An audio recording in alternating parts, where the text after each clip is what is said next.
Umani ng samut-saring reaksyon sa social media ang advertisement ng Department of Tourism sa NAIA Terminal 4. Dahil yan sa hindi sinasadyang pagkakalipat sa Banawe Rice Terraces sa Benguet. Saksi, si Nico Wahe. Tinaguri ang National Cultural Treasure ng Pilipinas at 8th Wonder of the World. Yan ang Banawe Rice Terraces na last time we checked nasa Ifugao Province. Pero bakit parang nalipat na raw? Sa billboard advertisement kasi ng Department of Tourism sa NAIA Terminal 4, pinagmamalaki ang hagdan-hagdang palayan ng Banawe na nasa Benguet umano. Ang post kaugnay niyan, viral at umani ng komento. Buti raw at lumipat para mas madaling mapuntahan. Sabi ng isa, kaya pala hirap siyang makita, nalipat na pala. O baka naman daw may Benguet branch.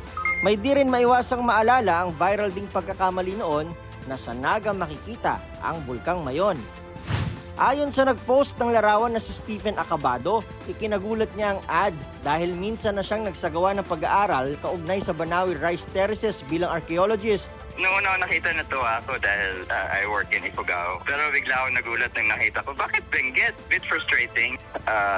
UNESCO World Heritage Site. But hindi natin alam or hindi accurate yung location information. Sinend niya ito sa kasamang si Marlon Martin na nagkataong Chief Operating Officer ng Save the Ifugao Terraces Movement. Nagpropromote ng tourism, baka may napunta na nga ng Benguet na maghahanap ng Banawe Rice Terraces, no? Kawawa naman yung turista. Si Marlon na rin daw ang nag-send ng larawan sa Regional Director ng Ifugao Tourism, dahilan para mai-report ito sa main office ng Tourism Department. Tuluyan ng tinanggal ang advertisement. Hindi naman na ngayon lang yun eh. Ang tagal na yun eh. I think 3 times kaya nyo. Every now and then magkakamali.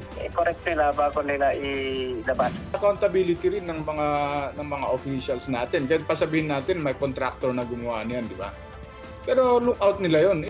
Wala pang binibigay na pahayag ang Department of Tourism sa advertisement na bahagi ng Love the Philippines campaign. Para sa GMA Integrated News, Nico Wahe, ang inyong saksi. Nagliyab sa tabi ng kalsada ang isang motorsiklo na kinukumpuni sa Tulunan, Cotabato. Agad nakaresponde ang mga bombero pero mabilis na natupok ang motor. Nagliyab din ang isang tricycle sa Lipa, Batangas. Bago yan, ayon sa isang saksi, dali-daling kumarada ang tricycle driver at pinababa ang dalawa niyang pasahero. Inaalam pa ang sanhi ng apoy.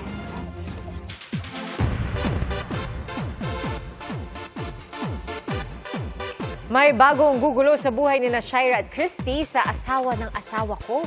Abangan ang pagpasok ng karakter ni Kylie Padilla. Usap-usapan na agad ng mga netizen ang teaser kasama si Hannah, ang gagampan ng role ni Kylie.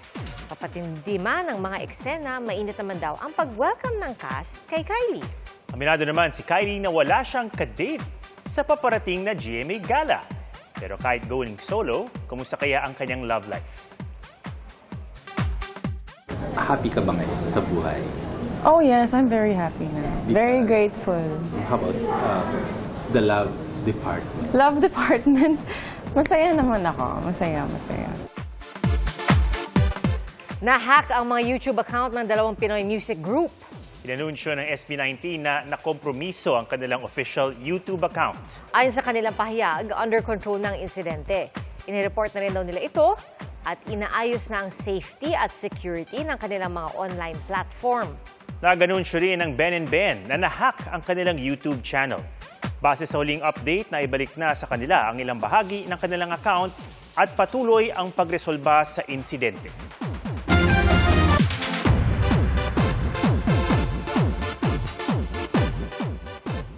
Tampok ang film rapper at Tagalog rap sa latest project ni rap legend Eminem.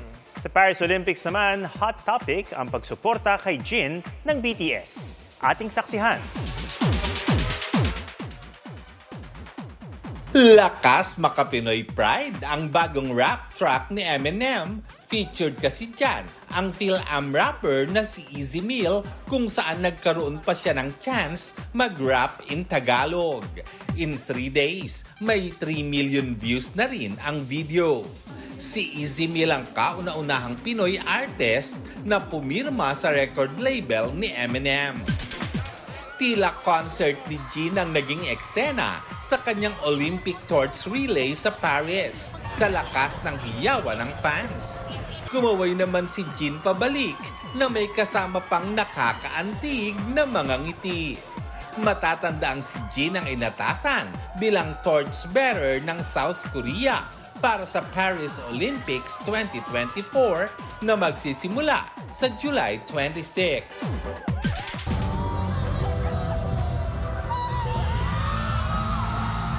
Tila nag-love dive na ang Pinoys sa concert ng grupong IVE sa bansa last weekend.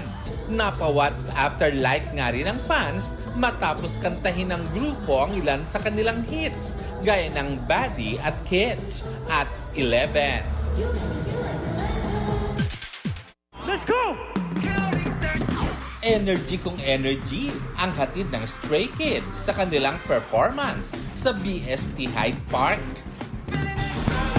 Career highlight nga raw ang opportunity na ma-headline sa festival. Ang kanilang energetic performance dadalhin din nila soon sa Pilipinas para sa kanilang concert sa November. Paint My Love Manila dahil muling babalik sa bansa ang rock band na Michael Learns to Rock sa November.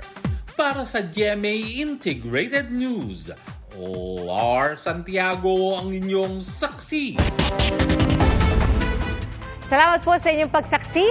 Ako si Pia Arcangel. Sa ngalan ni Arnold Clavio, ako si Ato Maraulio para sa mas malaking misyon at sa mas malawak na paglilingkod sa bayan. Mula sa GMA Integrated News, ang News Authority ng Filipino. Hanggang bukas, sama-sama tayong magiging saksi!